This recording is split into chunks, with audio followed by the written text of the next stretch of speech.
Mon Allah, le tout miséricordieux, le très miséricordieux. Il dit, c'est une miséricorde de la part de mon Seigneur.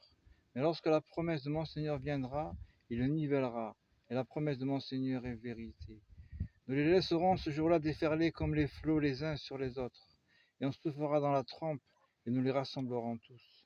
Et ce jour-là, nous présenterons de près l'enfer aux mécréants, dont les yeux étaient couverts d'un voile qui les empêchait de penser à moi, et ils ne pouvaient rien entendre non plus. Ceux qui ont mécru, qu'ont-ils donc pouvoir prendre pour alliés mes serviteurs en dehors de moi? Nous avons préparé l'enfer comme résidence pour les mécréants. D'y voulez-vous que nous vous apprenions lesquels sont les plus grands perdants en œuvre? Ce dont l'effort dans la vie présente s'est égaré, alors qu'ils s'imaginaient faire le bien.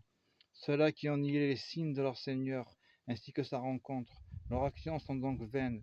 Nous ne leur assignerons pas de poids au jour de la résurrection.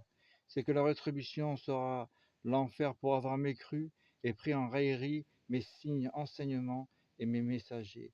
Ceux qui croient et font de bonnes œuvres auront pour résidence les jardins du Firdaus, paradis, où ils demeureront éternellement sans désirer aucun changement.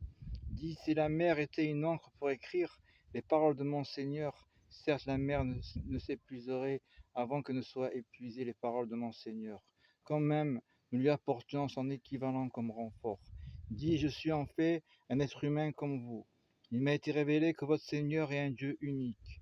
Quiconque donc espère rencontrer son Seigneur, qu'il fasse de bonnes actions et qu'il n'associe dans son adoration aucun autre à son Seigneur.